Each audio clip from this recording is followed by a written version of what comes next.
Live from WRAL News Headquarters in Raleigh, your number one source for local news. WRAL News, coverage you can count on. The search for hundreds of people missing in historic flooding in Asheville is growing more desperate. The ongoing rescue efforts and the challenges response teams are facing getting supplies to people who need them. Also, that destruction from Helene has left tens of thousands of people in dire need of help. The progress that's been made so far, but also the huge effort that is still needed. And we're watching the remnants of Helene moving out of our area. It still may bring us a few showers and thunderstorms later this afternoon. I'll walk you through the timeline. And breaking news, at midnight, thousands of port workers went on strike. How this could raise prices at the grocery store and the additional problems it could cause for the flood relief effort. Big impacts to the economy. That's from Maine to Texas, and it includes the Port of Wilmington. Hello, everyone. It is 6 o'clock. A lot to tell you about on this Tuesday morning. I'm Renee Chu. And I'm Jeff Hogan. October 1st, here we are, and we have you covered from the coast. You mentioned at Wilmington Port there all the way to the mountains with what is happening, at devastating Helene effects. But Elizabeth Gardner first in the WRAL Severe Weather Center right now with the low pushing off. We're getting better as the week goes on. Yeah, this low yesterday was over here in the mountains, and of course it brought us some rain yesterday afternoon. We even had a few tornado warnings, but no damage reported, fortunately. That low continues to move eastward, and it won't be as powerful as it moves off and away and out into the Atlantic. We're just left with a small chance of a shower or thunderstorm today. We walk through Futurecast and pause it there at lunchtime. You can see at lunchtime, coverage pretty minimal, mainly north and east, which is where that low is headed as it moves away. But with some daytime heating in the afternoon, there could be an isolated shower or two that pops up. I wouldn't expect anything severe or really anything terribly heavy today. What we are seeing with a lot of lingering moisture is some fog. This is a live look at Southern Pines. This is Longleaf Golf and Family Club, and you can see a good bit of moisture in the atmosphere there. 71 degrees with a dew point of 68 here in the Triangle.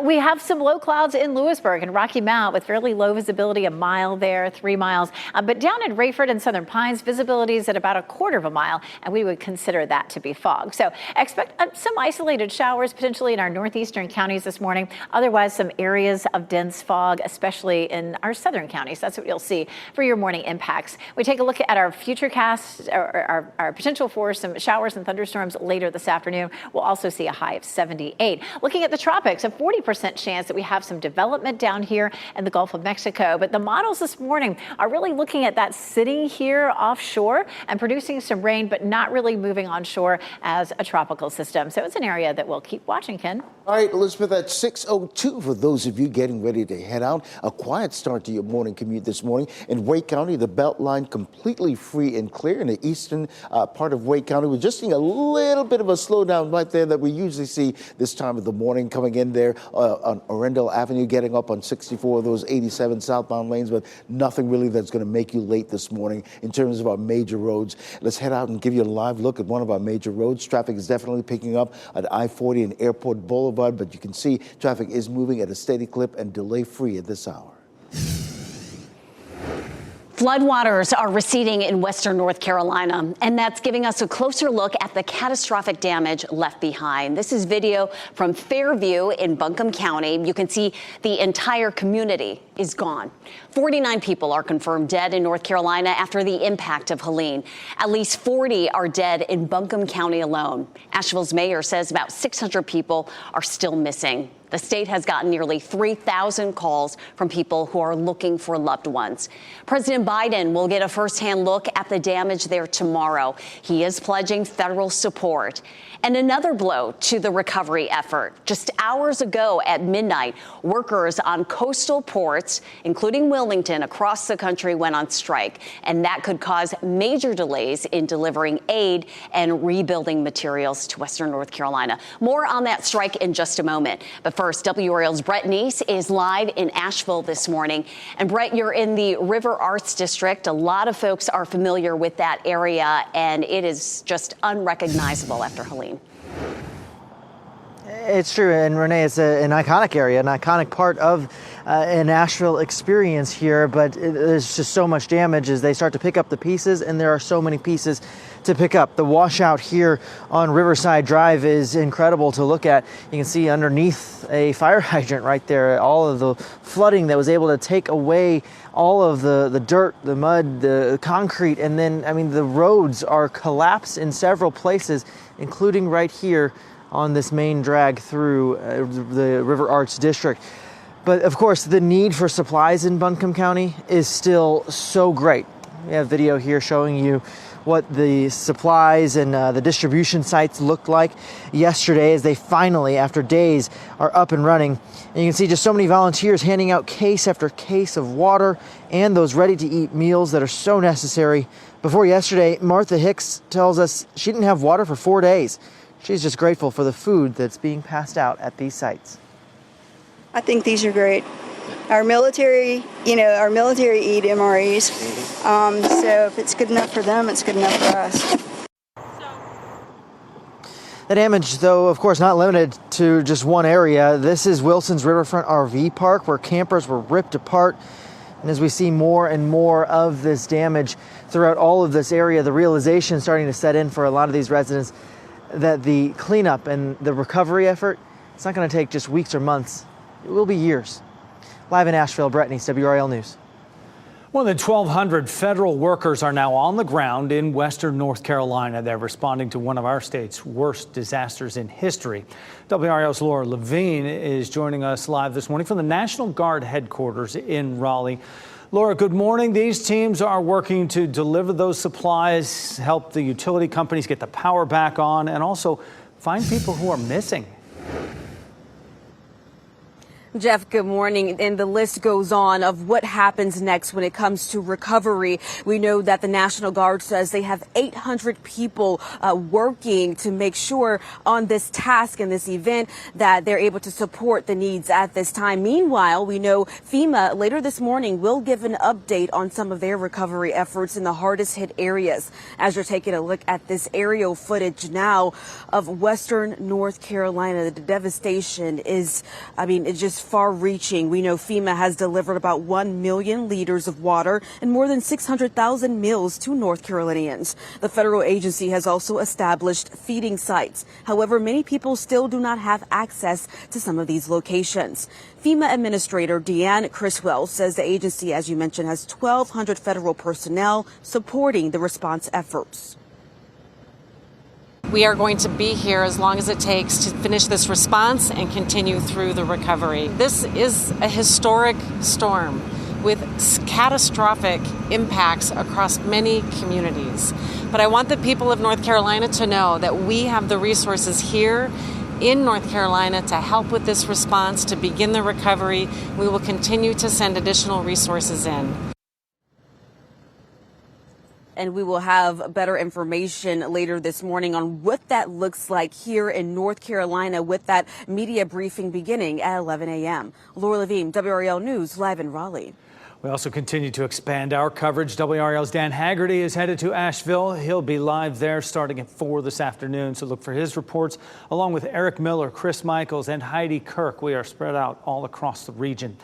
Also, the Today Show is in Asheville this morning. Craig Melvin will have a live report right after this newscast.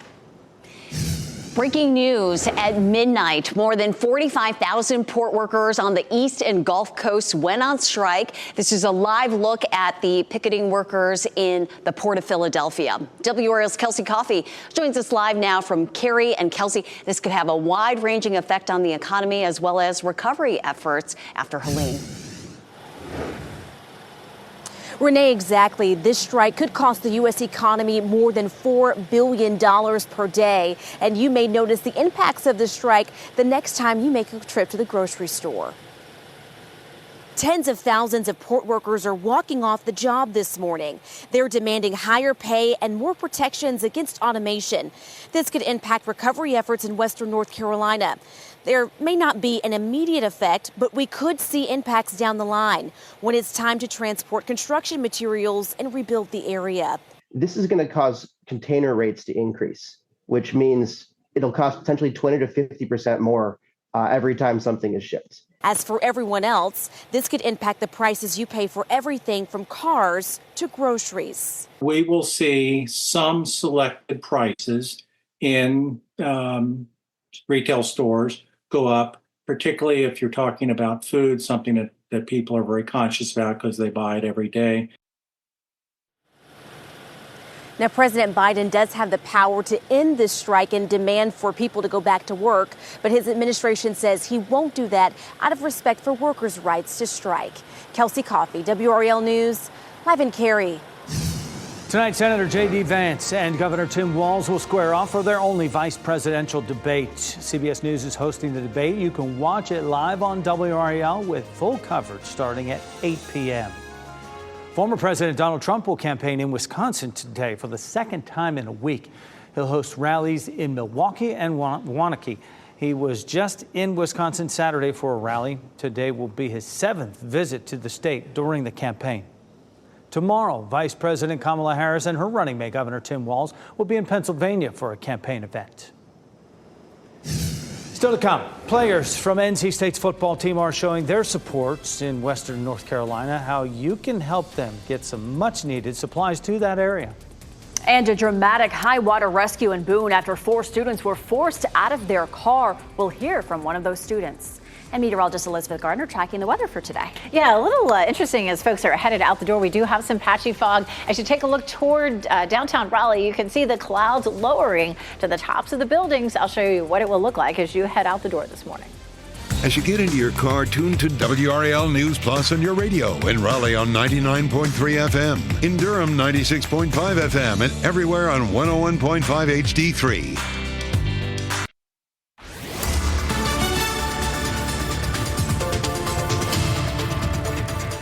6:13, I'm tracking a low pressure system that is moving eastward across our area and will eventually later today move offshore, taking our chance for rain with it. But for now, we have the potential for a few isolated showers this morning and then just a 30% chance of a few scattered storms later on this afternoon. So not as big a chance as what we saw yesterday. And we're not currently under any severe weather threat. This morning, we're looking at some fog developing, especially in Fayetteville. Take a look at this. That fog's really settled in. 70 degrees there, and Durham at 71, and in Wilson it is 70 degrees. We take a look at visibility. Visibility officially in Fayetteville is down to 2 miles, but it looks like in some places it's down to a quarter of a mile. So we've seen quarter of a mile visibility down in Southern Pines as well. We'll see highs in the upper 70s this afternoon. Elizabeth, happening now in the WR Traffic Center, we're just seeing a little bit of a slowdown in the eastern part of our community. This is a usual normal slowdown that we see around 64 when you get off of Rendell Avenue, you hop up on 64 heading west. Those are the slowdowns that we're seeing this morning, but nothing really that's going to make you late for work at an appointment if you're heading out to the capital city from the eastern part of our community. Also around Wake County and surrounding communities, all the major roads are delay-free this morning. And of course, Jeff, we'll have another update on your morning commute in about 10 minutes. We have an update on a community effect here. NC State football players are working hard to give back and help people who've been affected by Helene in Western North Carolina. Team Captain Davin Van is leading the charge by collecting supplies, and the trucks are provided by his family's moving company. They'll deliver the supplies to the Durham Rescue Mission for distribution. You can donate today and tomorrow, anytime from noon to 8 p.m. at the Close King Indoor Practice Facility there on campus. If you're wondering how you can help further, you can scan that QR code you see there on your screen right now. We've compiled a list of information and resources on our website. You can also just go to WRAL.com and search help. We are hearing stories of survival from Helene, including from App State students who had no time to waste when floodwaters overwhelmed their car. WRAL's Michelle McConaughey is here now to explain the scary ordeal. And Michelle, 4 roommates trapped in a car. This was so scary, Renee. The water was rising quickly around them. Their car wouldn't move through the floodwaters. There was so much rain so fast that App State sophomore Avery Panner realized she needed to get her car to higher ground. But when a tree came down on the car, they started to sink into the mud. She says the water levels were just under the windows. They knew they were in big trouble if they did not get out immediately. After forcing the front door open, they all managed to escape, but Panner was almost swept away by the rushing floodwaters. Thankfully, a group of strangers came running to help. I firmly believe that something very terrible could have happened to me if it wasn't for these random people coming to save us. And it was just completely unreal. It was life-changing. It's something I won't forget. Yeah, they helped save her life. She says it was an all-in effort. Everyone was grabbing her legs to keep her in place. They managed to hang on and all get through that water to higher ground and to safety. It's a college experience you can do without, for certain. Glad they're okay. A crew from Person County's rescue squad is in the mountains. This group and a crew from the Timberlake Fire and Rescue Squad are helping with relief efforts there. The sheriff's office is also accepting donations at the local Walmart. Volunteers are standing by a tractor trailer outside the store collecting those donations. It is 6:17 on this first day of October. It doesn't feel like fall. Meteorologist Elizabeth Gardner in the WRAL Severe Weather Center. Warm and muggy and foggy in some places. Yeah, all that moisture out there is translating into fog in a few places, including Fayetteville. You can see that. Usually you can see down toward Hay Street, and that visibility is really dropping there. You can see some low cloud cover here in Raleigh, too. This is a look at North Hills, and you can see those clouds up above.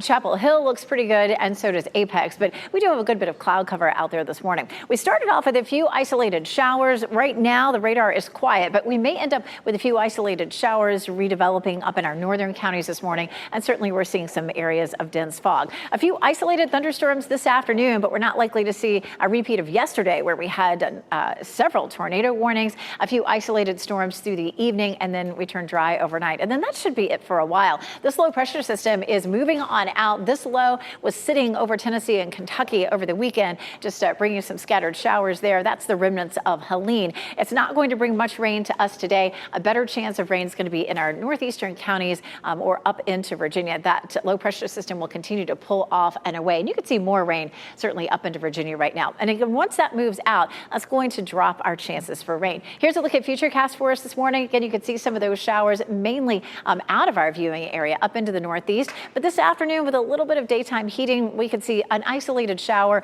or maybe even a thunderstorm pop up in any part of the viewing area. And then we should be done with that for a while. We do have a low risk for flooding in some of our northeast counties, but that chance would be greater closer to the coast. Forecast rainfall for the next 7 days, we're back down to maybe 100th to a 10th of an inch. So not much rainfall coming our way today. And then after today, we do dry out nicely. Yesterday, we did have some heavy rain in some places, parts of Johnston County at 3.5 inches. Along the I-95 corridor, there were plenty of other places that were at 1 to 2 inches and some heavier rainfall totals off to the east. Of course, we ended September yesterday, and it comes down to the third wettest on record with 3.1 inches of rain, or I should say with 13 inches of rain, at number 3. So, man, it's been very wet starting July, August, September, all very wet. And some of that's been tropical related. Of course, we have another system coming off the coast of Africa, a 90% chance that develops. And right here is Kurt, which is likely to just move on up into the Atlantic. This one we were watching pretty closely, but the models are coming into more consensus now that it's likely to develop maybe as a tropical depression, but potentially not any stronger than that. Kind of wander around here in the Gulf of Mexico and bring some rain to Florida, but it does not right now look like it would bring any rain to us. Of course, we have Kirk here, may become a Cat 3, but it stays out to sea. Fortunately, it doesn't even look like it will affect Bermuda. We warm back up into the 80s getting into the weekend, but we're going to see a little bit of push of some drier air. Coming up in just a few minutes, I'm going to show you when our humidity should start to drop, and it'll feel a little bit better. Oh, we're looking forward to that. And for those of you getting ready to head out, here's something to look forward to. Really, you're seeing nothing but green showing up on our traffic sensors this morning. We are seeing a little bit of a trouble spot in the eastern part of Wake County. You're coming in from the Zebulon area. Many of you use Arundel Avenue to get up on 64 West, and you're going to run into a little bit of a slowdown, maybe just 3 to 5 minutes. Nothing that's going to make you late this morning. But don't forget, if you're heading out this morning, you can listen to us at 101.5 HD3. You also have a couple of other options as well, 99.3 FM in Raleigh and 96.5 FM in Durham. Thanks, Ken. Boy, the devastation from Helene in the North Carolina mountains, just unthinkable. Because of video like this posted to social media, it gives you a better idea. A close look at the frightening moment a mudslide destroys a home. The family of a Lee County teacher is hoping she will be found safe after the flooding. The search for the woman after she was swept away from a home.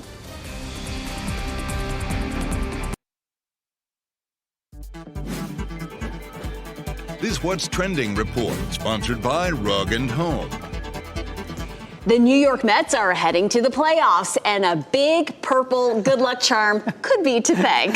Ken Smith is not the big purple good luck charm, but you do have what's trending, Ken. As a kid growing up a New York Mets fan, this is huge for me. Check this out. This is what we're talking about. The Mets clinched a wild card spot with a win over the Atlanta Braves.